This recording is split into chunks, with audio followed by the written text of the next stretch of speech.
তুমি কি কখনো এমন অবস্থায় পড়েছো যেখানে দোয়া করতে করতে ক্লান্ত, চেষ্টা করতে করতে ভেঙে পড়েছো, আর মনে হয়েছে আর কিছু হবে না, সব শেষ? আজ আমি তোমাকে এমন একটি আমলের কথা বলবো যেটা আল্লাহ নিজেই বলেছেন। আসমান থেকে বৃষ্টি নামাবেন, রিজিককে বরকত দিবেন, সন্তান দান করবেন এবং সমস্ত দুঃখ কষ্ট দূর করে দিবেন। সেই আমলের নাম কি জানো? সেই আমলের নাম হচ্ছে ইস্তেগফার। আচ্ছা, বলো তো, ইস্তেগফার কি? এটা কি জানো? ইস্তেগফার মানে শুধু বলা নয়, শুধু উচ্চারণ করা নয়। আস্তাগফিরুল্লাহ, আস্তাগফিরুল্লাহ শুধু উচ্চারণ করাকে বা পাঠ করাকে ইস্তেগফার বলা হয় না। ইস্তেগফার মানে হচ্ছে নিজের ভুলগুলোকে স্বীকার করা, আল্লাহর সামনে নিজেকে ছোট করা, হৃদয় দিয়ে বলা, হে আল্লাহ, আমি দুর্বল, তুমি শক্তিশালী। আমরা ভাবি আমি তো অনেক গুনাহ করেছি, আল্লাহ কি আমাকে কখনো মাফ করবেন? কিন্তু আল্লাহ তাআলা বলেছেন, হে আমার বান্দা, তোমার গুনাহ আকাশ ছুঁলেও তুমি যদি আমার কাছে ক্ষমা চাও আমি ক্ষমা করে দেব। তাই আমরা হতাশ না হয়ে, আশা ছেড়ে না দিয়ে ভালো হওয়ার চেষ্টা করব, আর অবশ্যই বেশি বেশি ক্ষমা চাইব আল্লাহর কাছে, অনুতপ্ত সহকারে ক্ষমা চাইব, পরিবর্তন হওয়ার জন্য সাহায্য চাইব। বাস্তব জীবনের একটি সত্যি কথা কি জানো? আমরা আজ কি দেখি বলো তো? সংসারে বরকত নেই, রিজিক আসে কিন্তু থাকছে না, সন্তান চায় কিন্তু হচ্ছে না, অসুস্থতায় প্রতিনিয়ত দিন যাচ্ছে, মন শান্ত না। আমরা দোষ দিই কাকে? মানুষকে, ভাগ্যকে, সময়কে, ইত্যাদি ইত্যাদি। কিন্তু নিজের দিকে তাকাই না। একটা গুনাহ, নামাজের গাফলতি, হারাম চোখ, হারাম কথা, অহংকার, মানুষের হক নষ্ট, এই গুনাহগুলোই আমাদের দোয়ার দরজা বন্ধ করে দেয়। কোরআনের ভাষায় যদি প্রমাণ দেওয়া হয়, কোরআনে বর্ণনা করা হয়েছে নূহ আলাইহিস সালাম তার কওমকে কি বলেছিলেন জানো? তোমরা তোমাদের রবের কাছে ক্ষমা চাও, তিনি তো ক্ষমাশীল, তিনি আসমান থেকে তোমাদের উপর প্রচুর বৃষ্টি বর্ষণ করবেন, তোমাদের ধন সম্পদ ও সন্তান দ্বারা সাহায্য করবেন। সূরা নূহ। আচ্ছা দেখো তো, ইস্তেগফার মানে কি? ইস্তেগফার হচ্ছে বৃষ্টি, ইস্তেগফার মানে হচ্ছে রিজিকে বরকত, ইস্তেগফার মানে হচ্ছে সন্তান, ইস্তেগফার মানে হচ্ছে গায়বী সাহায্য। এমনভাবে সাহায্য, এমনভাবে তোমাকে সারপ্রাইজ করে দেওয়া হবে, তোমার সাথে মিরাকেল করা হবে যেখান থেকে, যেভাবে তুমি কখনোই আশা করনি।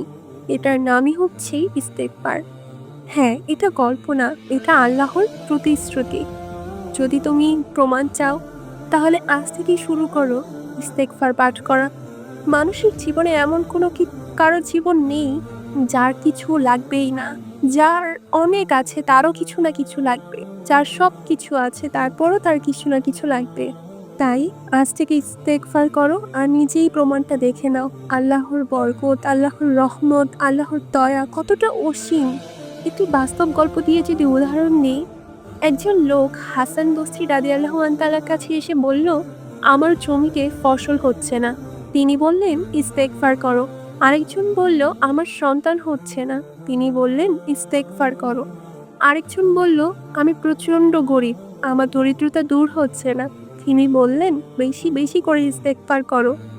লোকেরা অবাক, প্রত্যেক সমস্যায় একই উত্তর কেন? তিনি বললেন, আমি আমার কথা বলিনি, আমি কোরআনের কথা বলেছি। ইস্তেগফার কিভাবে অসম্ভবকে সম্ভব করে সেটা জানো? ইস্তেগফার হৃদয় পরিষ্কার করে, গুনাহের দেয়াল ভেঙে দেয়, দোয়ার রাস্তাগুলোকে খুলে দেয়। যখন তুমি কাঁদো, আল্লাহ আমাকে ক্ষমা করে দাও, আল্লাহ বলেন, এখন বলো কি চাও, আমি তোমাকে ক্ষমা করে দিয়েছি। কিন্তু আমরা চাই মাফ ছাড়া দুনিয়া, তওবা ছাড়া রহমত। এটা কি হয় বলো তো? কিভাবে ইস্তেগফার করব? এটা নিয়ে আমাদের অনেকের টেনশন, দুশ্চিন্তা থাকে, শুধু মুখে নয়, মনে মনে, চোখ ভিজে, লজ্জা নিয়ে। আমি কি বোঝাতে পেরেছি? শুধু মুখে উচ্চারণ করলেই হবে না, প্রতিটি সময় তুমি ইস্তেগফার পড়তে থাকো। হাঁটতে, চলতে, কাজ করতে করতে শুধু ইস্তেগফার পড়তে থাকো। ইস্তেগফার পড়তে পড়তে তোমার গুনাহগুলোকে, তোমার হৃদয়গুলোকে সাফ করার পর তোমার চোখ ভিজে যাবে। সেই অশ্রু চোখে তুমি ইস্তেগফার পড়তে থাকো। তুমি গুনাহ করে খুবই লজ্জিত, সেই লজ্জাবোধ নিয়ে তুমি ইস্তেগফার পড়তে থাকো। আস্তাগফিরুল্লাহ আল্লাযী লা ইলাহা ইল্লা হুয়াল হাইয়ুল কাইয়্যুম ওয়া আতুবু ইলাইহি।